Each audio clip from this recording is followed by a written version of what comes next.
Atentos a las normas, un programa para entender el derecho, los casos emblemáticos y los procesos judiciales que afrontan los políticos y famosos en el Perú. Empecemos.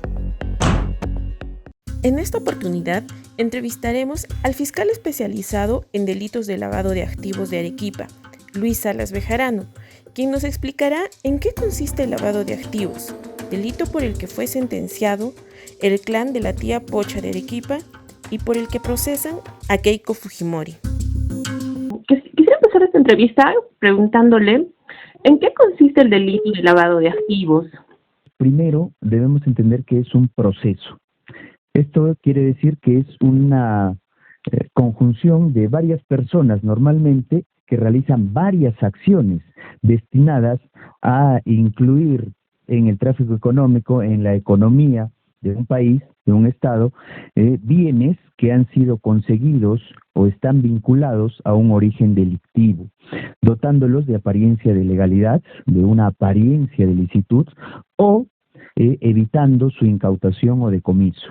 Lo que finalmente tiene como punto de llegada el disfrute de la propia criminalidad de estos bienes, ¿no? Para poder revestir y reforzar económicamente sus nuevas operaciones criminales. Los delitos de lavado de activos normalmente tienen un origen, ¿no? Es decir, que de por sí no se podría dar si es que previamente no se ha cometido otro delito, ¿no? Que en el derecho se le denomina delito fuente. ¿Podría explicarnos, por favor, esta figura? El delito generador, el delito precedente o subyacente, como se le suele denominar, es indudablemente, fenomenológicamente, en la realidad ha existido, pero no necesitamos acreditarlo en todos sus detalles para poder ya afirmar el elemento normativo de origen ilícito del delito de lavado de activos que se persigue en el Perú. Ya. Y doctor, en el caso del Perú, ¿cuáles son las modalidades más comunes de lavado de activos? Entre las más comunes están pues la modalidad del pitufeo, es decir, la distribución o fraccionamiento de los bienes, dineros normalmente, para evitar los controles de prevención de lavado de activos.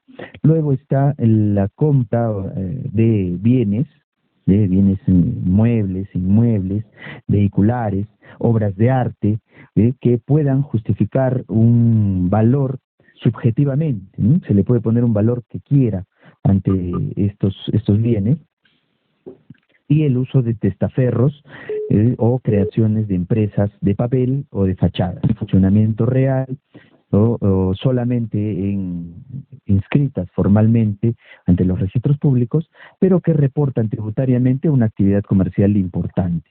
Doctor, ¿y por qué estos casos de lavado de activos son considerados complejos? Primero, así pequeño, ¿qué se entiende por complejo? Y luego, ¿por qué son considerados complejos, doctor? La cantidad de personas intervinientes, la cantidad de actos realizados y obviamente todos tendientes a una naturaleza de clandestinidad, de apariencia de licitud. El descubrir, el develar esa real naturaleza de los bienes es lo que hace complejo este tipo de investigaciones, ¿no? Y doctor, ¿cuáles son las principales pruebas que debe consignar, en este caso, los fiscales para demostrar estos delitos? Entre las pruebas principales que tenemos para demostrar este tipo de delitos están pues la pericia contable, por ejemplo, ¿no? La pericia financiera o de capacidad adquisitiva, ¿no? Donde recurrimos a un experto en contabilidad para poder descubrir lo que aparentemente sería correcto,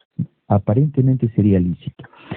Eso luego las pruebas que puedan llevarnos a definir el indicio de desbalance patrimonial, que normalmente es un elemento nuclear del delito de lavado de activos, que no puede confundirse con el tener un delito de lavado completo, ¿no? El tener un desbalance patrimonial no es delito de lavado, sino es un indicio bastante fuerte, pero es un indicio solamente.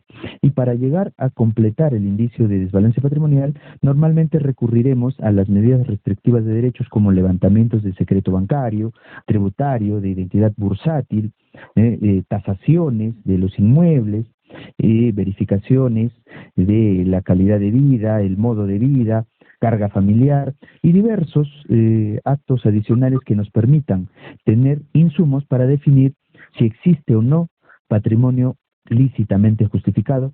Si no es así, el experto contable va a poder definir un desbalance patrimonial, ¿no? Y va a ser uno de los insumos más importantes para poder afirmar un delito de lavado de activos con la vinculación hacia actos o personas que estén inmersas en algún ilícito penal que pudiera ser generador de esos activos ilícitos. Entiendo, doctor. Finalmente, al tratarse precisamente de investigaciones muy complejas, ¿cuántos años puede tardar resolver este tipo de casos, doctor? Tenemos ya establecidos plazos laxos en el Código Procesal Penal que, es más, resultan insuficientes. Por ejemplo, tenemos una investigación preliminar que puede durar hasta 8 meses, dado el carácter complejo de este tipo de investigaciones. Luego tenemos una posibilidad de investigación preparatoria de 8 meses, prorrogables por 8 más con autorización judicial, es decir, tendríamos ahí 24 meses de investigación, y luego pasar por la etapa del control de acusación, la etapa intermedia, que normalmente también tiene bastantes sesiones por desarrollar, dada la amplitud de la cantidad de actos de investigación que se someten a debate, para luego pasar a un juicio que también tiene pues un desarrollo en múltiples sesiones, porque la cantidad de información, dada la prueba indiciaria que se tiene que llevar al plenario judicial, pues necesita de muchas horas de discusión en el contradictorio penal. Entonces, podemos estimar que normalmente una causa de lavado de activos que no es demasiado compleja,